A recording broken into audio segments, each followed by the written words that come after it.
इसके बाद हम चलते हैं इफ़ेक्ट ऑफ टेम्परेचर की तरफ कि अगर हम टेम्परेचर को इंक्रीज़ या डिक्रीज़ करते हैं तो लिक्विड्स और गैसेस की विस्कोसिटी पे क्या इफ़ेक्ट होगा। तो इसमें सबसे पहले हम यहाँ पे मैंने लिक्विड्स के लिए लिखा कि व्हेन टेम्परेचर इंक्रीज़, जब टेम्परेचर इंक्रीज़ होगा तो टेम्परेचर इंक्रीज़ करने से क्या होता है स्टूडेंट्स, टेम्परेचर के इंक्रीज़ होने से मॉलिक्यूल्स की काइनेटिक एनर्जी इंक्रीज़ हो जाती है। तो मॉलिक्यूल्स की काइनेटिक एनर्जी इंक्रीज़ होगी तो हम ये कह देंगे कोहेसिव फोर्सेस बिकम वीकर। अब कोहेसिव फोर्सेस क्या हो जाएंगी, पहले से वीक हो जाएंगी। जब कोहेसिव फोर्सेस पहले से वीक हो जाएंगी तो इसका मतलब है कि मॉलिक्यूल्स अब इजीली मूव कर सकेंगे। तो मैंने लिखा molecules can now easily move. अब जब वो इजीली मूव कर सकेंगे तो हम कह देंगे कि अब जो विस्कोसिटी है वो डिक्रीज़ हो चुकी है। तो हमें ये पता चला यहाँ पे कि टेम्परेचर को इंक्रीज़ करने से विस्कोसिटी डिक्रीज़ होती है। जबकि हम अगर अपनी अकल के मुताबिक सोचें तो हम ये कहेंगे कि देखें जी, जैसे हम दूध को गर्म करते हैं तो दूध को जैसे जैसे हम गर्म करते जाते हैं तो दूध तो साथ साथ विस्कस होता जाता है, यानी टेम्परेचर के इंक्रीज़ करने से उसकी विस्कोसिटी इंक्रीज़ होती जाती है। जबकि ये हमारी खाम ख्याली है, हम उसे ठीक तरह से गेट नहीं कर रहे। देखिए, जब हम एक दूध को बर्नर पे रख के गर्म करते हैं तो दूध को गर्म करने से पता है उसमें से स्टीम निकलती जाती है। स्टीम जब उसमें से निकलती जा रही है तो इसका मतलब है कि उस लिक्विड का मैस कम होता जा रहा है। तो मैस कम होने को हम कह रहे हैं कि उसकी विस्कोसिटी इंक्रीज़ होती जा रही है। अगर हम उसके मैस को कम ना होने दें, यानी law of conservation of mass को वायलेट ना होने दें, तो फिर उसकी विस्कोसिटी इंक्रीज़ नहीं होगी बल्कि डिक्रीज़ होगी। जैसा कि हमने यहाँ पे देखा कि जब टेम्परेचर इंक्रीज़ होगा कोहेसिव फोर्सेस वीक हो जाएंगी। कोहेसिव फोर्सेस वीक हो जाएंगी तो अब क्या होगा, मॉलिक्यूल्स पहले से ज़्यादा इजीली मूव कर सकेंगे। जब मॉलिक्यूल्स ज़्यादा इजीली मूव कर सकेंगे तो हम कह देंगे कि विस्कोसिटी इसकी डिक्रीज़ हो चुकी है। सो अगर टेम्परेचर लिक्विड्स का इंक्रीज़ करेंगे तो इनकी विस्कोसिटी डिक्रीज़ होती है, और अगर हम टेम्परेचर को डिक्रीज़ करेंगे तो इसका मतलब है कि viscosity of the liquids increase कर जाएगी। सो इसके बाद हम चलते हैं गैसेस की तरफ। गैसेस के लिए जब टेम्परेचर हम इंक्रीज़ करेंगे तो जैसा कि हमने पहले कहा कि टेम्परेचर को अगर इंक्रीज़ करेंगे तो मॉलिक्यूल्स की काइनेटिक एनर्जी बढ़ जाएगी। मॉलिक्यूल्स की काइनेटिक एनर्जी बढ़ेगी तो इसका मतलब है रेट ऑफ डिफ्यूजन बढ़ेगा। तो रेट ऑफ डिफ्यूजन बढ़ेगा तो इसका मतलब है रैंडमनेस ऑफ द मॉलिक्यूल्स बढ़ जाएगी।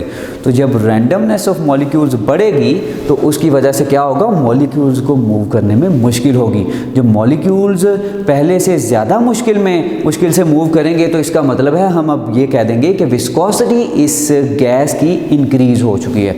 सो इसे एक बार फिर हम देख लेंगे कि जब टेम्परेचर एक गैस का हम इंक्रीज़ करते हैं तो इसके टेम्परेचर इंक्रीज़ करने की वजह से हमने कहा कि मॉलिक्यूल्स की काइनेटिक एनर्जी इंक्रीज़ होती है। मॉलिक्यूल्स की काइनेटिक एनर्जी के इंक्रीज़ होने की वजह से रेट ऑफ डिफ्यूजन बढ़ेगा।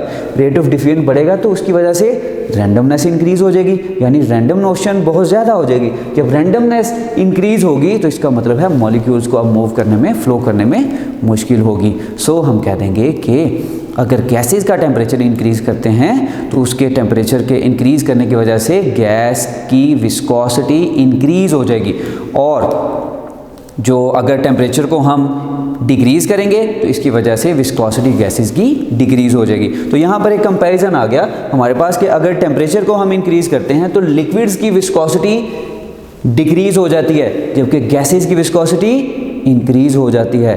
तो क्या कोई ऐसा सब्सटेंस भी या कोई ऐसा फ्लूइड भी है जिसकी विस्कोसिटी टेम्परेचर के इंक्रीज़ करने से ना तो डिक्रीज़ हो ना ही इंक्रीज़ हो बल्कि कांस्टेंट रहे?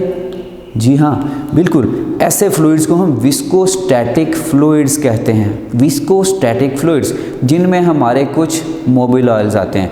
ऐसे मोबिल ऑयल्स जिनका टेम्परेचर इंक्रीज़ करने की वजह से वो थिन ना हो जाएं, टेम्परेचर कम होने की वजह से वो थिक ना हो जाएं, ऐसे फ्लूइड्स को हम क्या कहते हैं, विस्कोस्टैटिक फ्लूइड्स। इसके बाद इसे हम थोड़ा सा रिजेंबल कर लेते हैं अपनी जो हम मोशन अपने सामने देखते हैं अपनी डेली लाइफ में उससे, कि जैसे हम एक ऐसी पाथ से हम मूव करते हैं जहाँ पे फ्रिक्शन बहुत ज़्यादा है। तो जहाँ पे फ्रिक्शन ज़्यादा होगी वहाँ पे हम अपनी काइनेटिक एनर्जी लूज़ करते हैं। बिल्कुल ऐसे ही अगर एक लिक्विड में फ्रिक्शन ज़्यादा है यानी फ्रिक्शनल इफेक्ट यानी विस्कोसिटी ज़्यादा है तो वहाँ पे उस ऐसे फ्लूइड में से गुजरते हुए जो मॉलिक्यूल्स होंगे वो अपनी काइनेटिक एनर्जी लूज़ करेंगे। तो मैंने ये लिखा, molecules lose their kinetic energy due to viscosity. इसके बाद हम इसके यूनिट्स की तरफ चलते हैं। तो यूनिट्स में सबसे पहले मैं बात करूंगा सिस्टम इंटरनेशनल यूनिट्स की। SI यूनिट्स इसके हैं न्यूटन सेकंड पर मीटर स्क्वायर, जिसे हम न्यूटन पर मीटर स्क्वायर सेकंड भी लिख सकते हैं। न्यूटन पर मीटर स्क्वायर को अगर हम देखें तो ये प्रेशर के यूनिट्स हैं और प्रेशर के यूनिट्स को हम पैस्कल भी कहते हैं। तो इसके मुताबिक इसके यूनिट्स पैस्कल सेकंड भी बन सकते हैं। और इसे हम बेस यूनिट्स में अगर लिखें तो किलोग्राम पर मीटर पर सेकंड भी लिख सकते हैं। बिल्कुल इसको ये जो पैस्कल सेकंड है, ये न्यूटन सेकंड पर मीटर स्क्वायर, ये किलोग्राम पर मीटर पर सेकंड है, इसे हम 1 पोइजोई लिखते हैं। पोइजोई के लिए ये इसकी जो प्रोनाउंसिएशन है उसे आप यूं कर सकते हैं, पोइजोई। जो 1 पोइजोई है इसे हम PL से रिप्रेजेंट करते हैं और ये 1 पैस्कल सेकंड के इक्वल होता है। इसके बाद अब हम इसके CGS यूनिट्स की तरफ चलते हैं। CGS यूनिट्स में न्यूटन की जगह पे मैंने ये देखिए डाइन लिखा, उसके बाद सेकंड, उसके बाद मीटर स्क्वायर की जगह पे पर सेंटीमीटर स्क्वायर लिखा हमने। तो जो डाइन सेकंड पर सेंटीमीटर स्क्वायर है ये 1 पोइज के इक्वल है। ये जो यहाँ पर भी हमने जो पोइजोई पढ़ा था ये उसी के नाम पे है, लेकिन यहाँ पे हम इसे पोइज पढ़ रहे हैं। तो 1 पोइज जो है ये इक्वल है 1 डाइन सेकंड पर सेंटीमीटर स्क्वायर के। और इसे अगर हम बेस यूनिट्स में लिखें तो बेस यूनिट्स इसके बनते हैं ग्राम पर सेंटीमीटर पर सेकंड। तो इसे हम 1p यानी 1 पोइज के इक्वल लिखते हैं। अब ज़रा वापस आ जाइए 1 पोइजोई पे कि जो 1 पोइजोई है ये इक्वल है 1 किलोग्राम पर मीटर पर सेकंड के। मैंने कुछ इस तरह से इसे लिख लिया, किलोग्राम पर मीटर पर सेकंड। और मैं ये जानता हूँ कि जो किलोग्राम है ये 10⁻³ यानी 1000 ग्राम्स के इक्वल है, और जो 1 मीटर है ये 100 सेंटीमीटर्स के इक्वल है, जिसे मैंने 10⁻² सेंटीमीटर्स लिखा है। तो मैं ये दोनों वैल्यूज़ अगर यहाँ पे पुट करता हूँ तो ये बनता है 10⁻³ ग्राम्स ओवर 10⁻² सेंटीमीटर सेकेंड। तो 10⁻³ और 10⁻² को अगर आप आपस में सॉल्व करते हैं तो आपके पास बाकी बचता है 10 ग्राम पर सेंटीमीटर पर सेकेंड, जो कि किसके इक्वल है, ग्राम पर सेंटीमीटर पर सेकंड किसके इक्वल था, 1 पोइज के। तो मैंने यहाँ पे इसे लिख दिया 10 उसी तरह से, और साथ में ग्राम पर सेंटीमीटर पर सेकंड की जगह पे पोइज लिख दिया। तो हमारे पास जो एक 1 पोइजोई था वो किसके इक्वल आ गया, 10 पोइज के, जिसे हम डेका पोइज भी लिख सकते हैं। यानी कि 1 पोइजोई इक्वल है डेका पोइज के, या हम लिख सकते हैं कि 1 पैस्कल सेकंड इक्वल है 1 डेका पोइज के। अब यहाँ पे अगर आ जाते हैं हम कि जो 1 पोइज है ये इक्वल है 10⁻⁻1 पैस्कल सेकंड के। ये इसी इक्वेशन को हम, ये जो यहाँ पे हमने लिखी थी कि 1 पोइजोई इक्वल है 10p के, 10 पोइज के, तो 1 पोइज किसके इक्वल आएगा, 10⁻⁻1 पोइजोई के।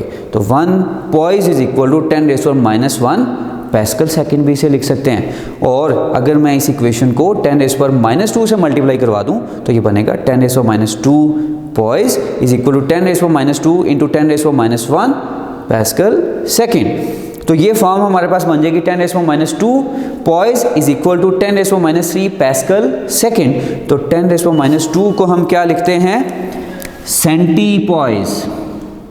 ये 1 सेंटीपोइज इक्वल है 1 पैस्कल सेकंड के, या मैं इसे लिख सकता हूँ 1 मिली पोइजोई।